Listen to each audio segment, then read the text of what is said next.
Welcome to the Member xCite presentation. This is a chance for members to increase their profile amongst the businesses here and online. It's not a sales pitch, but a 10-minute insight into your field, a business innovation, or interesting area of your life. The concept is to provide great content that's helpful or interesting to the audience, and members are welcome to apply to present an xCite across any of our events, as well as our Facebook Lives, reaching audiences of over 10,000, building your brand credibility, and exponentially growing your business. Ladies and gentlemen, our xCite presenter today is Martha Travis from Martha Travis People Innovator. Martha is going to be taking us through planning, the skills needed for the future. What have you learned from having to have your team work remotely? Anything at all? Has it highlighted gaps in yours or your team's skills?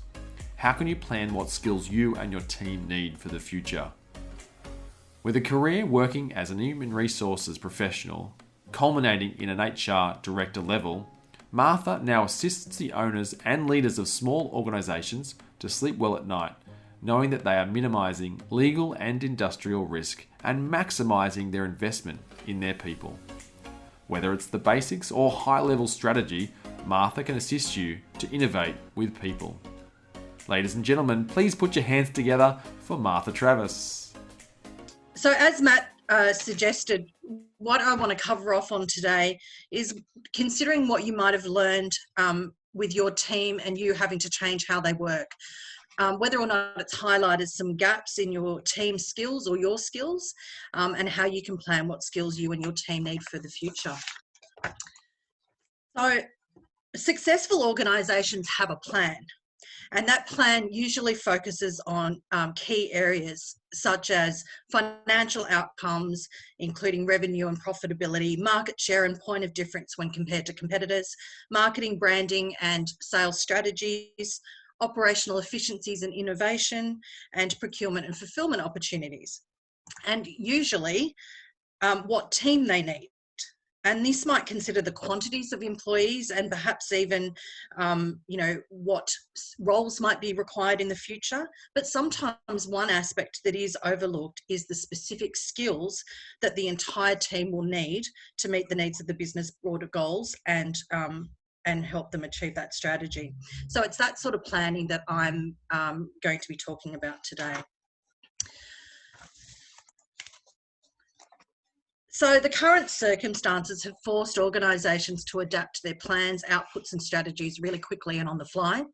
And from what I'm hearing, the latest business buzzword, thanks Paul, is pivot, which I interpret as meaning the businesses who may have been heading in one direction now need to halt, turn and head in a different direction. And sometimes that's a slightly different direction and sometimes it's a significantly different direction. So most organisations who can are now operating online and remotely. So team engagement can be challenging. The reduced operational workload often means that some members of the team have less work than others. There's clearly a heavy reliance on technology to deliver services and interact with the team. We're receiving lots of complex information from government relating to health and financial support information. Owners and managers feel like they have less control because they can't see their people anymore. And there's quite a lot of uncertainty about how long this will go on and what will have permanently changed once it's over. Now, many of you will have heard of this acronym, which is that we live in a VUCA world. So the world is volatile, it's uncertain, it's complex and it's ambiguous. And certainly in the current climate, VUCA has escalated beyond anything we could have predicted, a few weeks or a few months ago. So these environmental impacts, they're having a significant effect on teams and how they interact with one another and how they're working. And it's resulting in a fairly steep learning trajectory for pretty much anyone who works. So now employees will require remote and working from home working skills, particularly if they've not previously worked in this way, whether that's maintaining their routines, their motivation or their balance and their balance between work and relaxation. Outcome-based performance assessments will be required, as effort or hours-based assessments are not viable. So obviously you can't see whether or not your people are working, so you need to therefore judge their performance based on the outcomes that they're delivering. Businesses will need virtual tools for communication, collaboration, and personal connection. Some businesses already had those in place. They were running Slack or a Teams app or whatever, and those things are becoming more and more important. There is a fantastic opportunity for people to cross-train their team and potentially break down silos. So, where team members might have been working in isolation to other departments, now they might have a better understanding of how other people work and have a greater skill set that's more broader across the business. Because we're not working in offices, our IT support isn't next door to us, so pretty much everyone needs to have some level of tech savviness so that they can do some basic troubleshooting. While businesses have often needed internal skills on reading, interpreting, and simplifying complex information, that's even more important at the moment. Owners and managers who are not used to managing teams remotely will need to enhance their skills with regard to that aspect. And businesses also need to consider what the future will look like once normal returns, whatever that happens to be. So there's no doubt that soft skills will be required more and more in the future. Artificial intelligence is unlikely to be able to fully replace these human capabilities, and there will be a requirement for these things in the talent that we seek in future. So imagination that promotes creativity and innovation, inspiration that responds to problems and uncertainty, integration which helps humans to overcome complexities through a balanced approach to their life, caring for their body, mind and spirit, and intuition which equips us to deal with the vague and ambiguous demands of our world.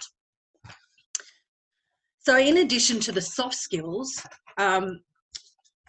to navigate the VUCA world we live in, there will be technical and business skills that your team will need so you can support your business to achieve its strategic goals. In some cases, these will be generic business or technical skills like the ones on the screen, and in others, the skills required will be really specific to your business and to the service or product offering.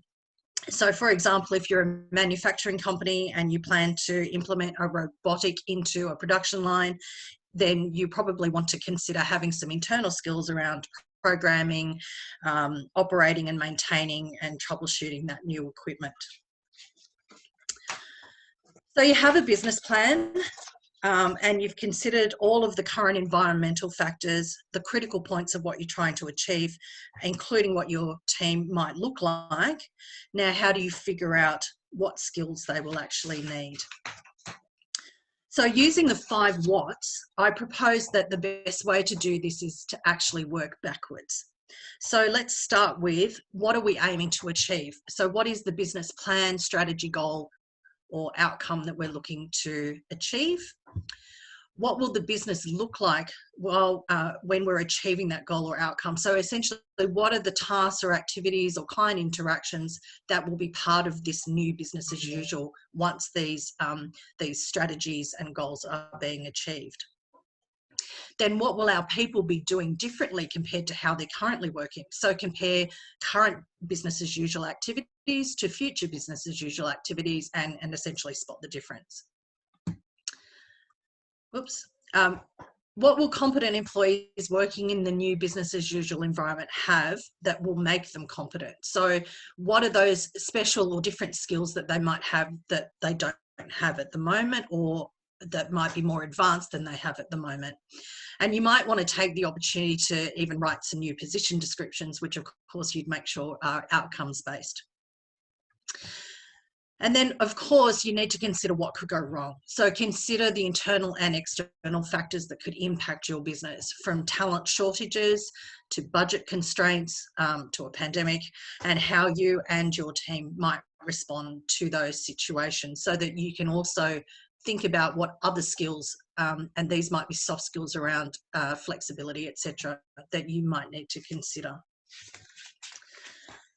So using a process improvement mapping methodology, you now get to use all your colourful post-it notes in your stationery cupboard. So write each required skill that for the new business as usual, write those out onto a different post-it note, both the soft skills and the business or technical skills. Write them all out onto the post-it notes, and then think about your team. What skills on the post-it notes does each person currently possess?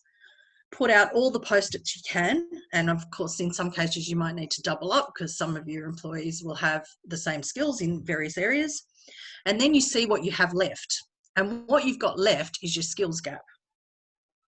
So decide from these skills what things you might outsource and which skills you would like to have internally, and whether or not even having those skills internally actually makes sense. So, you know, going back to my robotics example, you might think that having a robotics engineer in your employ would be very cool, but if you're a florist, that's probably not particularly viable. So once you've worked out where the gaps are, whether it's realistic to fill those internally, then speak with your team and find out from your team whether or not they would like to actually invest in themselves and in the business by learning those additional skills. Once you've established that some of your team are willing and interested in developing their skills, that then forms the basis of a development plan for each of your team members. Then if you have gaps that no one is interested in filling, you then just need to think about how you're going to fill those gaps for the business. And again, that might be through outsourcing, or you may need to employ new talent with those specific skills. On a final note, if you are working on a development plan, I encourage you to use the 70-20-10 model. You don't need to spend a fortune on external training. In fact, that sort of represents only about 10% of what is beneficial to most people in their learning process. Most people learn best when they're doing things and making mistakes and learning from those mistakes, and that's 70% of where your focus should be on a development plan, with some support and coaching and mentoring from other people that they work with, which is that 20% of social learning.